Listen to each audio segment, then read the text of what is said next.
So as we continue on the topic on conic sections, narrowing down on circles, specifically on the loci or set of figures that are created when circles move in a certain regular pattern, we are now moving on to the topic of the limaçon.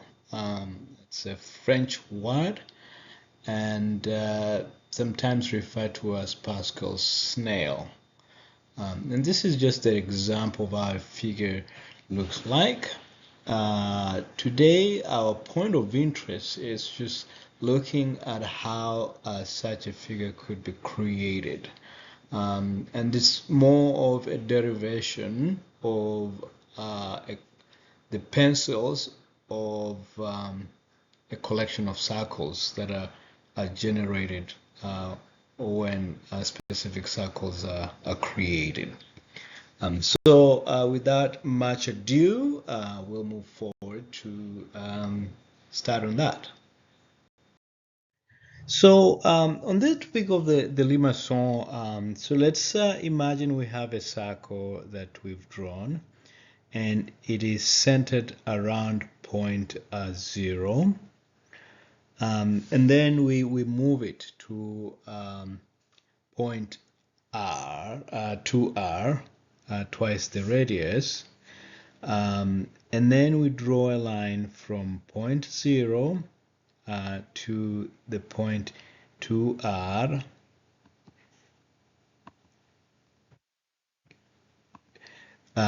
So we draw a straight line from point 0 to point 2R.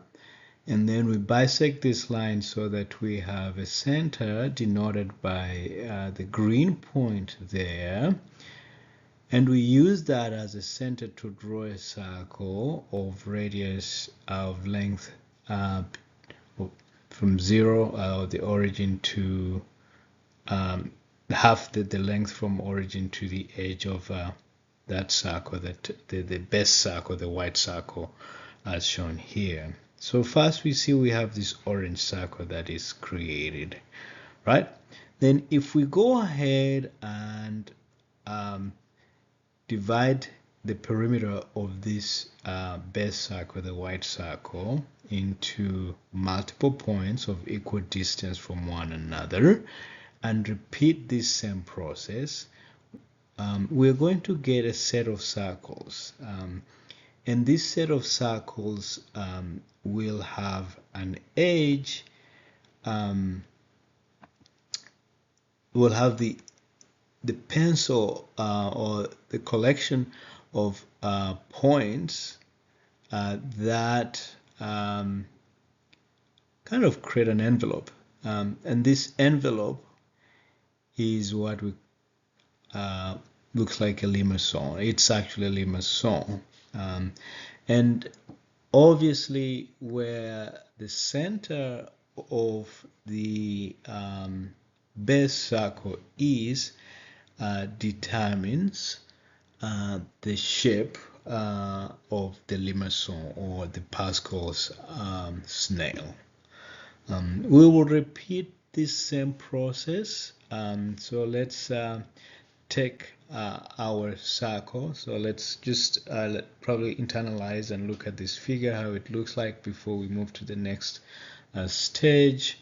But we see we have this loop here. We have a loop here, and this loop here is obviously dependent on the position of the center of the circle. So we've moved it to 1.5 R. 1.5 times the radius. The base circle has been moved there. And so let's see. So we do the same process and then we create the multiple circles. And as you can see, the loop of the limaçon has a decrease. And the more the center of the base circle, the white circle, is moved closer and closer to the origin, this loop is going to decrease. So let's move it to R, point R on the x-axis, and as you can see, we do the same process from origin to the edge of the base circle, and then what happens, we bisect that line and draw circles. As you can see now, the loop has disappeared.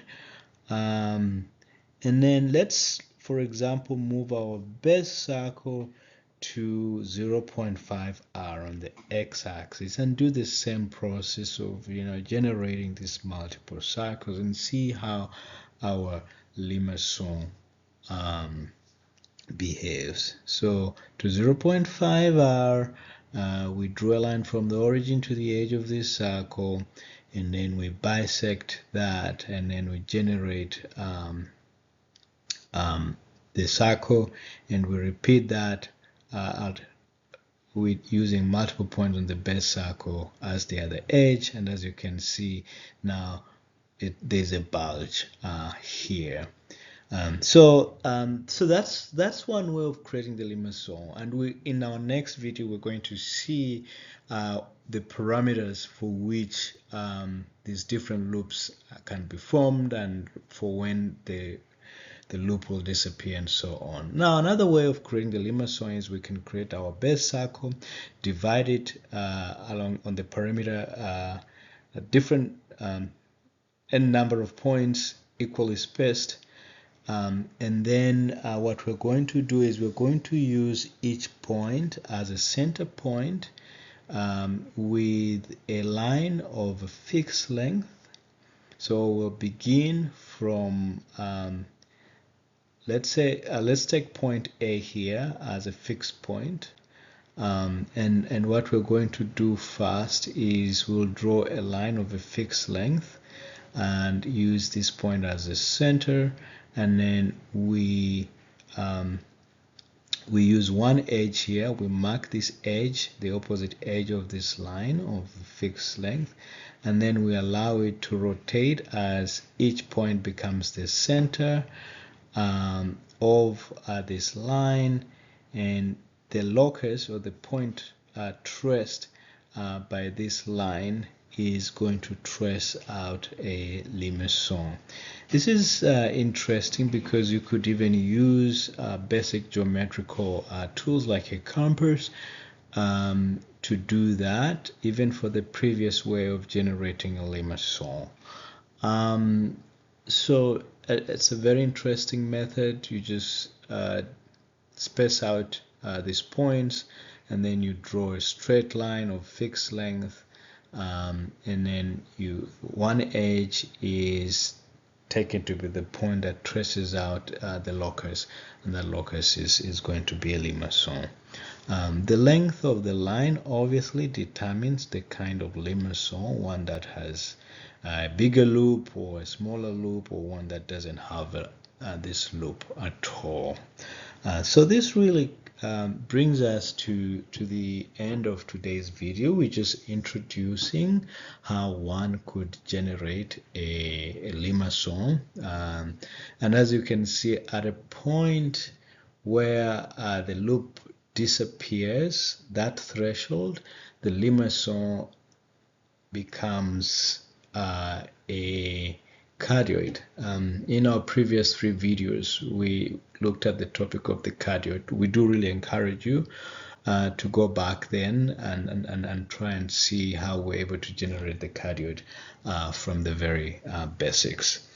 We looked at some properties of the cardioid. We look at the polar equation, or coordinates of points on the cardioid, yeah, we plotted that out. We generated the area of the cardioid, the area within a cardioid.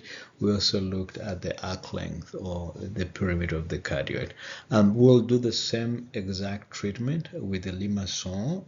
Look at the more detailed properties of the Limaçon, the loop area, the smaller loop area, and then the bigger loop area, and also look at the arc length and all that. So we do encourage you to stick around with us. We We're just looking at these conic sections and looking at other properties. The topic on conic section is obviously wide and varied, and so it's our goal and determination to get that done in a more comprehensive manner. Until next time, stay locked, and if you haven't subscribed to our channel, please subscribe. If you haven't liked, please leave a like. Also share if you can. So until next time, bye bye.